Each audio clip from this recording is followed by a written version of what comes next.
Sir ये double Shah case क्या था, ये व्यूअर्स हमारे सुनना चाहते हैं। आपने तो उस केस को सुना, ट्रायल किया, फैसला दिया, जरा बताएं सही ये किस तरह का बंदा था कि जो कुछ करता भी नहीं था और वो पैसे लेता था और वो आपको डबल वापस कर रहा था, और सारे मीडिया पे उस वक्त ये आ रहा था कि जी हमने तो लाख दिया है और हमें 2 लाख वापस मिल गया। Thank you. वो असल है कि इस स्कैम में बहुत लोग मारे गए। अच्छा। और हुआ ये कि इसका असल नाम था सिब्तुल हसन। अच्छा, सिब्तुल हसन। बाई प्रोफेशन क्या था ये? हाँ, बाई प्रोफेशन ये टीचर था। टीचर था। लेकिन इसने ये तो कौम को सही पढ़ा गया। इसने जो किया, ये टीचर से पता नहीं क्या क्या, उस्ताद से उस्ताद ये साबित उस्ताद था ना जी, कौम का उस्ताद बन के दिखाया उसने। उस्ताद से उस्ताद साबित हो गया। इसने ये लोगों को एल्योर किया कि जी मैं पहले तो इसने महीने बाद डबल पैसे मैं करके दे दूंगा, फिर 2 महीने बाद, अल्टीमेटली 70 डेज तक चला गया। अच्छा। डबल अमाउंट देने के लिए। यानी कि अगर आप आज लाख देते हैं तो 70 दिन बाद ये आपको 2 लाख देगा। 2 लाख देगा। ठीक है, 1 महीना 10 दिन, 2 महीने 10 दिन हो गए। और फिर ऐसा लोगों को ये नशा हुआ कि कुछ लोगों को जिनको ये पैसे मिल गए, कोई बंदा वहां से पैसे लेके घर नहीं जाता था, वहीं जमा करवा देते थे, वापस री इन्वेस्ट कर देते थे। और इत्मीनादी उसने बड़ा हाँ जी, 1 लाख का जब 10 20 लाख उनके खाते में अपने हिसाब से बना लिया, तो वो मीनवाइल कोई यानी गवर्नमेंट को पता लगा कि ये कोई पैरेलल बैंकिंग है या क्या ये स्कैम है, ये कैसे हो रहा है। और इसने लोगों का एतमाद भी बहाल किया। एतमाद बहाल हो गया। दूसरे ये असल था इनकमिंग बहुत ज़्यादा थी, तो जो आउट गोइंग बहुत कम थी। लोग यानी जो पैसे यहाँ से लेके उससे जाते भी थे, वो साथ ही उसको वापस कर देते थे ताकि और को महीने बाद 2 महीने बाद ज़्यादा पैसे ले जाएं। ठीक। तो इस खाते में लोग जमा करवाते रहे, और फिर उसको ये प्रॉब्लम था नहीं कि कोई किसी जगह अकाउंट फार करना है जी पैसे कम हो गए हैं। पैसे कम होने या ज़्यादा उसका कुत्ता लगवाता नहीं, वो तो ज़्यादा यानी इवन कमीशन देता था लोगों को कि पैसे इकट्ठे करो। अच्छा, मैंने बहरहाल ड्यूरिंग ट्रायल एक दिन मेरे ऐसे ज़हन में आई कि मैं इससे कम से कम ये तो पूछ लूँ कि भाई शाह जी ये कैसे मुमकिन था कि तुम चंद महीने या चंद दिनों बाद आप डबल पैसे कैसे कर सकते हैं। तो मुझे वो जो जवाब उनका था वो भी वैसे हैरत अंगेज था। अच्छा। वो कहने लगे जी हमने होटल लिए हुए हैं दुबई में, अबू धाबी में होटल लिए हुए हैं, तो ये वहाँ फ़्लाइट हर 3 मिनट बाद या तो टेक ऑफ होती है या लैंड करती है। तो जो पैसेंजर वहाँ उतरते हैं वो उन्होंने इंटरवीनिंग टाइम में कोई होटल उन्होंने लेना होता है, रेस्टोरेंट किसी जगह स्टे करना होता है, वो हमारे होटल में आते हैं। अच्छा। हम उनको लिए वो जो पैसेंजर होते हैं 24 घंटे की बुकिंग करते हैं। ठीक। लेकिन वो पैसेंजर जो हैं उनकी फ़्लाइट आगे 4 घंटे बाद, 5 घंटे बाद, 2 घंटे बाद, 6 घंटे बाद। अच्छा सर, इस चीज का उसने कोई document place on the record किया था आपके पास? ये जो होटल वाली बात है। नहीं, ये तो ज़बानी कलामी। अच्छा, ये ज़ुबानी ही बता रहा है कि मेरे होटल हैं और हर 3 मिनट बाद फ्लाइट आती है और हम वो मेरा बिजनेस है। वो अपनी जस्टिफिकेशन देने लगा ना। अच्छा, ओरली दे रहा है, डॉक्यूमेंटेशन नहीं कोई की उसने। ठीक। अच्छा, मैंने तो ये कि वो चूँकि 6 घंटे 4, वो अगर बुकिंग हम 24 घंटे की करें और पैसेंजर 6 घंटे के बाद वो चले जाएं और हम उसको दोबारा बुकिंग कर लें तो 12 घंटे, और फिर अगर घंटे हम 3 बार 24 घंटे में बुकिंग करते हैं, लेकिन 24 घंटे के पैसे 3 बार लेते हैं। अच्छा। और फिर ये कि वहाँ जो होटल में स्टे करता है कोई, वो खाना पीना भी करता है, वो अपनी ड्रेसिंग चेंज भी, ये जो उसके लवाजमात हैं वो पूरे करता है। ठीक। तो इस दौरान भी खाने के पैसे भी हम दुगने तिगने ले देते हैं। तो ये अगर पॉसिबल है हम एट ए टाइम एक दिन में 24 घंटे में डबल छड़ के हम ट्रिपल कर लेते हैं, तो यहाँ मुझे देने में क्या प्रॉब्लम है। अच्छा। तो मैं एक मरला बहरल ऐसा आया कि उसने कहा जी ऐसे करें कि मुझे कोई जगह सेपरेट थोड़ी सी एक कमरा दे दें तो मैं लोगों के पैसे वापस कर देता हूँ। अच्छा, ये उसने आपकी कोर्ट में कहा? हाँ, ऑफर की उसने। ऑफर की। प्ली बार्गेन नहीं, प्ली बार्गेन तो बाद में वो मैं बताता हूँ उसमें।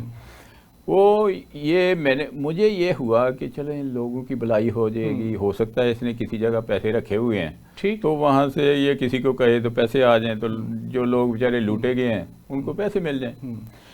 तो मैंने कहा ठीक है, नैब वाले थे, मैंने अपने प्रोसिक्यूटर थे, एडिशनल प्रोसिक्यूटर, उनको भी कहा कि भाई थोड़ा सा इसको एक कमरा मेरे साथ ही अलमात का ज़रा खाली कर देते हैं, तो बहरहाल भाई चेकिंग रखनी है, कहीं आगे पीछे ना हो, तो इसको स्पेयर कर दें, तो मोबाइल भी दे दें, इसको फ़ोन दे दें। वो उसको वाकई वहाँ रखा गया, लेकिन उसने जब 1 2 4 फ़ोन किया, किसी ने रिस्पॉन्ड ना किया, तो फिर मेरे पास मायूस हालत में आ गया। तो मैंने कहा जी शाह जी बताओ, कोई हाथ पड़ा है किसी जगह? कहता जी वो तो आप कोई फ़ोन नहीं अटेंड करता। अच्छा। मैंने कहा फिर शाह जी अब कोई नहीं अटेंड करेगा, पैसे जहाँ जहाँ हैं इनको नैब वालों को बता दो, ताकि जहाँ जहाँ हैं ये कलेक्शन कर लेंगे, तो वहाँ से कलेक्शन करके जो लोग मारे गए हैं बेचारे उनको मिल जाएंगे। लेकिन ये बात वो ऐसे करता था कि जी मैंने कोई ज़ाती हैसियत में पैसे नहीं रखने, तो ना रखे हैं, ठीक है। ये पैसे जहाँ भी हैं सारे के सारे मैं इन नैब को दे दिए, और इसमें पेट्रोल पंप भी थे, इसमें और थे ये पेट्रोल पंप। हाँ, अच्छा, उसने यानी कि आगे प्रॉपर्टी भी बनाई थी? प्रॉपर्टी इन्वेस्ट नहीं, उसने सारे पैसे, सारे पता नहीं जितने भी, बहरहाल उसके पेट्रोल पंप भी थे। अच्छा। और उसके अच्छे भले ये कोठियाँ थी, ठीक है, और अच्छी भले उसने इन्वेस्टमेंट अच्छी जगह की हुई थी। ठीक है। तो वो फिर सर ये स्कैम कैसे बना? अगर ये भी एक सवाल उठता है हाँ जी, कि अगर वो पैसे ले रहा है और जाके वो पेट्रोल पंप खड़ा कर रहा है, बिल्डिंग खड़ी कर रहा है, होटल बना रहा है, हाँ जी, या ऐसी जगह पे इन्वेस्ट कर रहा है जहाँ से रेवेन्यू जनरेट हो रहा है, जी जी। तो फिर ये स्कैम कैसे हुआ? नहीं, इसकी असल ये हुआ, वो मैंने पहले जो गुजारिश की है कि वो इनकमिंग बहुत ज़्यादा थी, ठीक है, आउट गोइंग बहुत लेस थी। तो उसकी कंप्लेंट किसी ने की थी पहले वो कि जी देखे ना, मैं पैसे हाँ, मैंने इन्वेस्ट किए सर, जी जी, अब मैं लेने गया, मैंने 20 लाख लगाया, मुझे 40 मिलना था, हाँ, तो मुझे नहीं दिया, तो किसी ने उसके खिलाफ कंप्लेंट की कि सर मैंने इसको इन्वेस्ट किया था 20 लाख और 40 ही अपने वादे के मुताबिक वापस नहीं कर रहा। नैब ने उसको पकड़ा कैसे? नैब ने उसको ऐसे पकड़ा कि कहीं मुशर्रफ साहब सियालकोट एयरपोर्ट की इनाग्रेशन के लिए कहीं गए। अच्छा, जनरल मुशर्रफ साहब। जनरल मुशर्रफ साहब उन दिनों वो थे, और जब उन वहाँ एक कंप्लेंट मतलब ऑफिशियली गवर्नमेंट लेवल पे हुई कि जी ऐसे ये हो रहा है, तो इसमें पता नहीं कौन इनको स्पॉन्सर कर रहा है इसको, नहीं तो अदरवाइज। अच्छा, ये जो कंप्लेंट थी ये मतलब एक किस्म की, ये डायरेक्ट तो कोर्ट का दरवाजा तो नॉक नहीं किया ना किसी ने? नहीं, ये तो हाई लेवल पे होता है ना, किसी को कोई शिकायत कर देता है कि जी यह मामला इतने हो रहा है, देख लो। जी हाँ, तो फिर वो उन्होंने इंटेलिजेंस की कोई ड्यूटी लगाई या जैसे भी किया, फिर वो हायर लेवल पे यानी आए, और बोरियां नोट वहाँ थे, बोरियों में पड़े हुए थे, 5-5 एक लिहाज से सर ये देखा जाए जी, तो उसके पास तो फिर वो कमरे भरे हुए थे, जो बैलेंस था लोगों का, जो कैश था वो तो पड़ा हुआ था बहुत ज्यादा, लेकिन जितना उसने लिया था वो उस हिसाब से तो कम ही होगा लाजमी, ठीक है, लेकिन वो कमरे भरे हुए थे, और इवन लोगों ने डिग्गियों में रख के ले जाने की कोशिश की जो उन्होंने पकड़ लिया। इतना पैसा था? इतना पैसा था।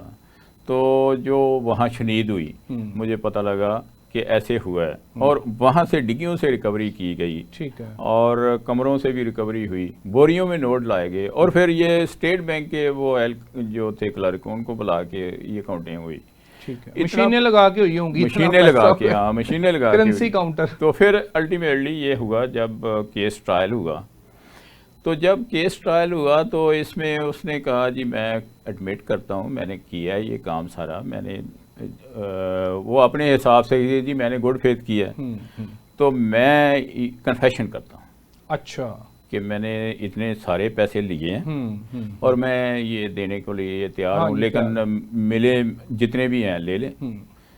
मैंने फिर उसका कन्फेशन रिकॉर्ड किया। ठीक है, तो मैक्सिमम जो पनिशमेंट थी वो थी 14 ईयर। ठीक है, तो वो मैंने 14 ईयर उसको पनिशमेंट कर दी, अच्छा, ठीक, रिगरस इम्प्रिजनमेंट। और दूसरी उसका ये जो टोटल अमाउंट जो बन रही थी वो तकरीबन 7 बिलियन थी। अच्छा, तो 7 बिलियन, जो मुझे अब याद आ रहा है कि 3 या मोर देन 3 बिलियन तो रिकवर हुई थी, जो लोगों को रीइंबर्समेंट रिफंड कर दी गई।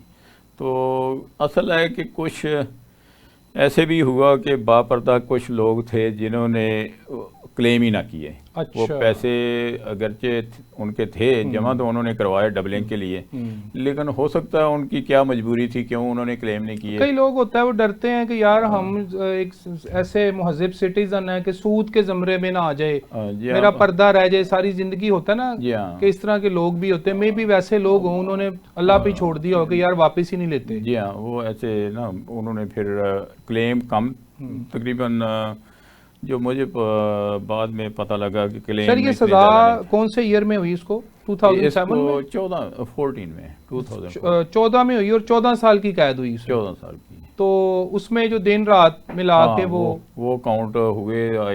हाई कोर्ट सुप्रीम कोर्ट की जो जजमेंट है 382 बी जो है उसका फायदा सीआरपीसी का दिया ठीक। गया, जो भी कानून के मुताबिक जो उसके। अब तो वो बरी हो गए होंगे। नहीं नहीं नहीं, वो फिर हुआ ये पनिशमेंट भुगत के जब गए साहब, तो फिर बाद में को पता चला कि उसको पता नहीं खुद मर गया, नेचुरल डेथ। अच्छा, डेथ हो चुकी है, डेथ हो गई। तिबी मौत हो गई है या कोई? या कैसे, मुझे फिर ठीक उसका पता नहीं।